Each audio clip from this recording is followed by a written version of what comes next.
Hello dear. तो आप सभी जितने भी डियर स्टूडेंट, तो चलिए आज एनाटॉमिकल फिजिकल रिलेटेड हम लोग क्वेश्चन लेकर आ रहे हैं। जो क्वेश्चन वाकई में आप देखिएगा तो लगेगा कि हाँ हम कुछ पढ़े हैं, एकदम one liner theoretical basic concept clear होगा। तो वीडियो को अच्छे से समझिएगा। चलिए लगभग हम यहाँ पे 50 से 70 के आसपास जो है आपको वन लाइनर और बेस्ट क्वेश्चन जो बन सकता है उससे रिगार्डिंग में आपको थ्योरिकल कहिए या वन लाइनर कहिए, बात वही है जिसमें आप बहुत अच्छे अच्छे चीज़ को आज समझेंगे। तो चलिए करते हैं शुरू।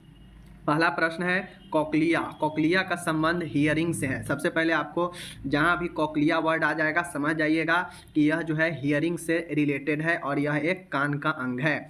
एरिथ्रोसाइट आरबीसी के संश्लेषण के लिए विटामिन B12 एवं आवश्यक है। एरिथ्रोसाइट हम लोग जो है आरबीसी को कहते हैं, ल्यूकोसाइट WBC को कहते हैं।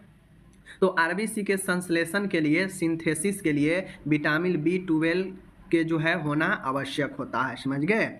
आगे है, कहता है विटामिन B12 को साइनोकोबलामिन भी कहते हैं। इसका रासायनिक नाम साइनोकोबलामिन है, याद रखिएगा। सेरेब्रम, जो कि आपका सेरेब्रम किसका भाग है पता है?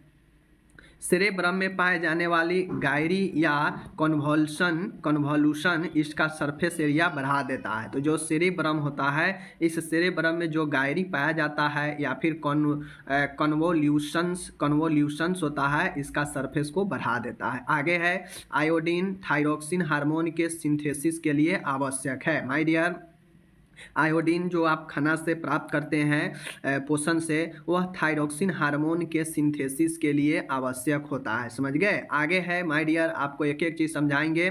कहता है बायां लेफ्ट वेंट्रिकल, बायां निलय हार्ट का सबसे बड़ा एवं वैस्कुलर चेंबर होता है। माय डियर, आपको समझना है कि हार्ट में 4 लेयर होता है। ए होता है राइट साइड और ए होता है लेफ्ट साइड। समझ गए। तो नीचे वाला वेंट्रिकल, ऊपर वाला आर्टरियम। तो जो ये लेफ्ट वेंट्रिकल है बायां वाला, यह हार्ट का सबसे बड़ा एवं वैस्कुलर चेंबर होता है, क्योंकि यहाँ पे हार्ट शुद्ध जो है ब्लड को यहीं से जो है इसी लेफ्ट वेंट्रिकल से पंप होता है और में। समझ रहे हैं। आगे चलिए। आगे कहता है, यहाँ पे देख लीजिए, कहता है प्लाज्मा में कार्बन डाइऑक्साइड का सर्वाधिक ट्रांसपोर्टेशन बाइकार्बोनेट आयन के रूप में होता है। जो है अप्रोक्सीमेटली जो है 70%, लगभग 70% के आसपास प्लाज्मा में कार्बन डाइऑक्साइड का जो है सर्वाधिक ट्रांसपोर्टेशन जो है बाइकार्बोनेट आयन के रूप में होता है। स्किन बॉडी टेम्परेचर के रेगुलेशन में महत्वपूर्ण भूमिका निभाती है। मतलब स्किन, त्वचा जो है शरीर के तापमान को नियमन करने में सबसे बड़ा भूमिका निभाती है। आगे है ह्यूमन बॉडी में, मानव शरीर में CSF सेरेब्रोस्कुलर जो है सेरेब्रो स्पाइनल फ्लूइड जो होता है, जो आपके स्पाइनल में होता है, यह 0.5 ml प्रति मिनट की रेट से सीक्रेट होता रहता है। तो आपको पता है कि ह्यूमन बॉडी में CSF पाया जाता है, यह 0.5 ml प्रति मिनट रेट से सीक्रेट होता है। सेरिबेलम बॉडी बैलेंस एवं मूवमेंट का नियमन का केंद्र है। आपको एग्जाम में पूछ देगा कि मस्तिष्क का सेरिबेलम जो भाग है यह क्या कार्य करता है। तो यह बॉडी को संतुलन और मूवमेंट का जो है कार्य करता है, केंद्र माना जाता है। डर्मिस में पाए जाने वाला इलास्टिन तंतुओं की उपस्थिति के कारण यह लचीली होती है, जबकि मजबूती का कारण कोलेजन तंतु होते हैं। आपको समझना होगा, एक होता है डर्मिस, एक होता है एपिडर्मिस। तो माय डियर, डर्मिस में जो पाया जाने वाला इलास्टिन तंतु होता है, फाइबर होता है, इस इलास्टिन फाइबर के कारण यह लचीली होती है, जबकि मजबूती इसमें कोलेजन फाइबर्स के कारण होता है, याद रखिएगा। चलिए आगे हम लोग फिर से देखते हैं। कहता है ह्यूमन बॉडी में पाए जाने वाली जो मेमोरी ग्लैंड्स है, श्वेत ग्रंथिया का रूपांतरण है। मीन्स कहता है कि ह्यूमन बॉडी में जो स्तन ग्रंथि पाया जाता है वह स्वीट ग्लैंड्स का ही कन्वर्जन है, रूपांतरण है। समझ गए। कहता है यहाँ पे कि क्लाइटोरिस जो होता है मेल पेनिस के को रिस्पॉन्स होती है। मीन्स इसका मतलब है कि जो क्लाइटोरिस जो फीमेल में होता है, जो उत्तेजित अंग होता है, वो जो है मेल के पेनिस के समान जो है होता है। जिस प्रकार से मेल के पेनिस में इरेक्शन आता है, उसी प्रकार से फीमेल के क्लाइटोरिस भी उत्तेजना देता है। समझ गए। आगे चलिए। एक एक करके समझिए, बहुत अच्छा से आपको नॉलेज होगा। कहता है सियाटिक नर्व बॉडी में पाए जाने वाली सबसे बड़ी तंत्रिका है। सबसे बड़ी नर्व कौन है? सियाटिक नर्व, समझ गए। विजुअल एरिया ऑसिपिटल लोब में पाया जाता है, मतलब जो दृश्य क्षेत्र है वह किस लोब में पाया जाता है? ऑसिपिटल लोब में, याद रखिए। औरोटा में हाईएस्ट बीपी पाया जाता है। औरोटा में सबसे उच्चतम ब्लड प्रेशर पाया जाता है। क्यों? क्योंकि औरोटा में ही ब्लड जो है पंप होता है। ह्यूमन बॉडी में हार्ट थोरेसिक कैविटी में पाया जाता है। मनुष्य के जो हार्ट है, मनुष्य के बॉडी में जो हृदय होता है वह थोरेसिक कैविटी में पाया जाता है, याद रखने को। ओके, आगे है, कहता है माय डियर यहाँ पे कि sodium extra cellulose fluid ECF में पाए जाने वाला मोस्ट कॉमन क्वेश्चन है। कहता है कि सोडियम जो है एक्स्ट्रा सेलुअल फ्लूइड ECF में पाए जाने वाला मोस्ट कॉमन क्वेश्चन है। आगे है, रीनल आर्टरी किडनी को ब्लड सप्लाई करती है। माय डियर ध्यान दीजिएगा, कहता है माय डियर कि जो रीनल आर्टरी होता है वह किडनी को ब्लड सप्लाई करता है। लाइपेज नामक एंजाइम जो है वसा के पाचन में सहायक है। तो इससे पहले ऑब्जेक्टिव्स में भी बताए थे कि लाइपेज जो है वसा के पाचन में सहायक होता है, समझ गए। कहता है बड़ी आंत की जो लॉन्गिट्यूडनल मसल्स लेयर है वह तीन डिस्टिंक्ट मसल्स बैंड बनाती है, जिन्हें जो है टेनाई कोली कहते हैं। प्रोटीन डाइजेशन का अंतिम उत्पाद एमिनो एसिड होता है। माय डियर, प्रोटीन का डाइजेशन से क्या मिलता है? तो प्रोटीन के डाइजेशन होने से एमिनो एसिड मिलता है, समझ गए। तो ये चीज़ें याद रखिएगा, एमिनो एसिड से प्रोटीन, प्रोटीन से एमिनो एसिड। ओके, आगे है, कहता है इंटेस्टाइनल जूस मतलब आंतरीय जो रस होता है वह एंटोरोजोकाइनेज नामक एंजाइम पाया जाता है। कहता है इंटेस्टाइनल जूस में आंत से स्रावित होने वाला जो रस होता है उसमें एंटेरोकाइनेज नामक एंजाइम पाया जाता है। आपसे एग्जाम में पूछेगा कि इंटेस्टाइनल जूस में कौन सा जो है एंजाइम पाया जाता है, तो एंटेरोकाइनेज नामक एंजाइम पाया जाता है। राइट तथा लेफ्ट कोरोनरी आर्टरी असेंडिंग ऑरोटा की ब्रांचेज होती है। माय डियर, राइट और लेफ्ट कोरोनरी आर्टरी जो होती है वह असेंडिंग ऑरोटा की ब्रांचेज होती है, शाखा होती है। ऐसे प्रश्न पढ़िएगा, कॉन्सेप्ट क्लियर होगा तो एग्जाम में गलत नहीं कर पाइएगा। आगे है, कहता है पित्त क्षारीय पदार्थ होता है। बाइल जो है वह क्या होता है? क्षारीय होता है। ह्यूमरस ऊपरी पाद अपर लिम्ब में पाई जाने वाली बोन है। ह्यूमरस आपके बाह में पाया जाता है और यह जो है आपके अपर लिम्ब है, मतलब ऊपरी अंग का जो है ऊपरी पाद में पाए जाने वाला बोन है, हड्डी है। यकृत शरीर की सबसे बड़ी ग्रंथि है, इसको आपको ध्यान में रखना है। आहार नाल एलिमेंट्री कैनल के भाग ग्रसिका में किसी भी प्रकार का पाचन नहीं होता है, यानी ओसोफेगस में किसी भी प्रकार का पाचन तो आपको ये याद करके रखना है माय डियर यहाँ पे जितने भी एएनएम के कैंडिडेट है कि आहार नाल के एक ग्रसिका यानी ओसोफेगस ऐसा भाग है जिसमें किसी भी प्रकार के डाइजेशन नहीं होता है। ओके, आगे कहता है इलियम छोटी आंत स्मॉल इंटेस्टाइन का भाग है। इलियम क्या है? इलियम छोटी आंत का भाग है, समझ गए। इलियम हो, ड्यूडिनम हो, जेजुनम हो, समझ गए। सबसे पहला भाग होता है जेजुनम, उसके बाद होता है ड्यूडिनम और उसके बाद होता है इलियम। यह तीन भाग होता है आपके स्मॉल इंटेस्टाइन का, समझ गए। आगे है कोलोन, लार्ज इंटेस्टाइन का भाग है। कोलोन क्या है? यह बड़ी आंत का एक भाग है, समझ गए। आगे है थायराइड ग्रंथि शरीर की लार्जेस्ट इंडोक्राइन ग्लैंड है। अब आपसे एग्जाम में पूछ देगा कि शरीर के सबसे बड़ी जो है अंतःस्रावी ग्रंथि कौन है, तो वह थायराइड ग्रंथि है, समझ गए। थायराइड ग्रंथि वह सबसे जो है लंबी इंडोक्राइन ग्लैंड है, समझ गए, याद रखना है। आगे है, कहता है माय डियर ह्यूमन बॉडी में दो किडनी पाए जाते हैं। मूत्र वाहिनियाँ यूरेटर्स यूरिन को किडनी से मूत्राशय की ओर लेकर जाती है, मतलब दो यूरेटर होता है मूत्र वाहिनी जो मूत्र को किडनी से जो है मूत्राशय की तरफ ले जाता है। इरिथ्रोपोएटिन नामक हार्मोन सिक्रेशन किडनी के द्वारा होता है, याद रखिएगा।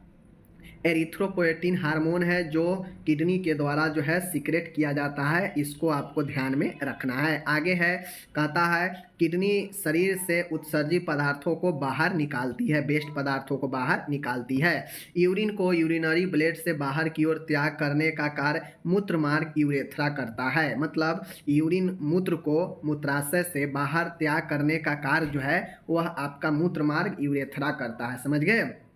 आगे है, स्वस्थ मनुष्य द्वारा उत्सर्जित यूरिन में लगभग 96% जो है पानी ही होता है, बाकी के 4% में जो है आपके कार्बनिक पदार्थ होते हैं।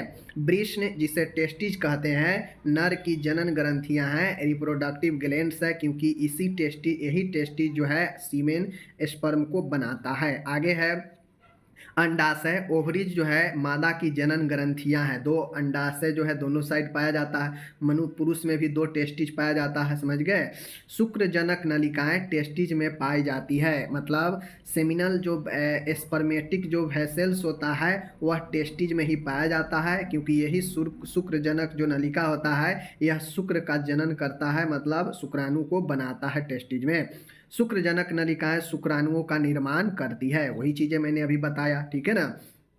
आगे है, यहाँ पे देख लीजिए, कहता है मनुष्य का कान श्रवण का संतुलन अंग होता है। मनुष्य का जो कान होता है वह सुनने का संतुलन बनाता है, यह जो है श्रवण संतुलन अंग है। मनुष्य के मिडिल ईयर में 3 श्रवण अस्थियां ऑडिटोरी ऑस्कल्स पाए जाते हैं। कहता है मनुष्य के मध्य कान में 3 जो है ऑडिटोरी ऑसिकल्स पाया जाता है। कोर्टी का अंग, ऑर्गेन ऑफ कोर्टी, मनुष्य के कान में पाया जाता है। कोर्टी का अंग मनुष्य के कान में पाया जाता है। कोर्टी का अंग श्रवण संवेदी अंग है। कोर्टी का जो अंग है यह सुनने से संबंधित अंग है, ठीक है। कहता है त्वचा ह्यूमन बॉडी का सबसे बड़ा अंग होता है। लेबिया मेजोरा बाह्य मादा जननांग है। लेबिया मेजोरा जो होता है वह क्या होता है, वह मादा का स्त्री का बाह्य जननांग है। मायोमेट्रियम यूट्रस के चारों ओर पाई जाने वाली सबसे मोटी परत है, जो मध्यम परत में होता है। मायोमेट्रियम, समझ गए। मायोमेट्रियम यूट्रस की मध्य परत होती है और यह सबसे बड़ा परत भी यही होती है, समझ गए। यूट्रस नाशपाती के आकार का अंग होता है। पीयूष ग्रंथि ब्रेन में स्थित होती है, इसको ध्यान में रखना है। एड्रीनल ग्लैंड किडनी के ऊपर स्थित होता है। 2 किडनी होता है, दोनों के ऊपर आपके एड्रीनल ग्लैंड होते हैं, समझ गए। फैलोपियन ट्यूब को यूटेराइन ट्यूब्स भी कहते हैं। फैलोपियन ट्यूब को यूटेराइन ट्यूब्स भी कहते हैं। ये सब चीज़ें आपको क्लियर होनी चाहिए क्वेश्चन बनाने के लिए। मानव मादा में, मतलब मानव के स्त्री में 1 जोड़ी फैलोपियन ट्यूब्स पाई जाती है, तभी जाके दोनों जो है अंडाशय के तरफ जो है प्रवेश करता है, समझ गए ना। अब आगे है, कहता है जाइगोमेटिक अस्थियों को चिक बोन भी कहते हैं, मतलब जाइगोमेटिक अस्थि को चिक्स बोन भी कहते हैं। फ्रंटल क्रेनियम में पाई जाने वाली बोन है। फ्रंटल जो होता है वह क्रेनियम मतलब कपाल में पाई जाने वाली बोन है। आगे है, मनुष्य में 12 जोड़ी पसलियाँ रिब्स पाई जाती है। ओके, स्टर्नम को ब्रेस्ट बोन भी कहते हैं। स्टर्नम जो होता है इसे ब्रेस्ट बोन, छाती की हड्डी कहते हैं। क्लेविकल को सोल्जर बोन जो है कहते हैं और क्लेविकल को ब्यूटी बोन भी कहते हैं, इसको ध्यान में रखना है। आगे है, कहता है स्केलेटल मसल्स रेखित एवं अनैच्छिक प्रकार के होती है। स्केलेटल मसल्स जो होता है वह स्ट्रिएटेड मतलब रेखित एवं ऐच्छिक वॉलेंटियर प्रकार की होती है। ऐसे नोड को हृदय का पेसमेकर कहा जाता है। यदि ऐसे नोड इम्पल्स ऑरिजिनेट नहीं कर पाती है तो ए भी नोड द्वितीयक पेसमेकर की तरह कार्य करती है। अगर ऐसे नोड जो नेचुरल रूप से होता है यह कार्य नहीं कर पाए तो जो है ए भी नोड द्वितीयक पेसमेकर के रूप में काम करता है, समझ गए। आगे है, रेटिना आई की इनर मोस्ट लेयर होती है। रेटिना आँख की सबसे भीतरी जो है लेयर होती है, समझ गए। रक्त ब्लड जो है बॉडी वेट का लगभग 7 से 9% जो है होता है, मतलब कुल वजन का 7 से 9% जो है आपके बॉडी वेट का ब्लड होता है। प्लाज्मा रक्त का लगभग 55% भाग बनाता है। प्लाज्मा जो है कुल रक्त का 55% भाग होता है, जबकि रक्त कणिकाएं लगभग 45% होता है। प्लाज्मा 55% और इधर 45% जो बच जाता है रक्त में, इसमें आपके आरबीसी होता है, समझ गए, इसमें आपके डब्ल्यूबीसी होता है, इसमें आपके प्लेटलेट्स होता है। तो ये सब रक्ताणु होता है, समझ गए, रक्त कणिकाएं होता है, ब्लड कार्पसेल्स होता है जो 45% होता है, और 55% जो है आपके प्लाज्मा होते हैं। ओके, क्लोटिंग फैक्टर रहित प्लाज्मा सीरम कहलाता है। जिस प्लाज्मा में क्लोटिंग फैक्टर नहीं होता है और वैसे प्लाज्मा को हम लोग सीरम कहते हैं, ठीक है ना। आगे है, एक एडल्ट ह्यूमन बीइंग में ग्लोमुरुलर फिल्ट्रेशन रेट मतलब GFR 125 ml प्रति मिनट होता है, इसको ध्यान में रखना है। आगे है, स्टोमेक आहार नाल का एलिमेंट्री कैनल का सबसे फूला हुआ भाग है, जो कि जे शेप में जो है होता है।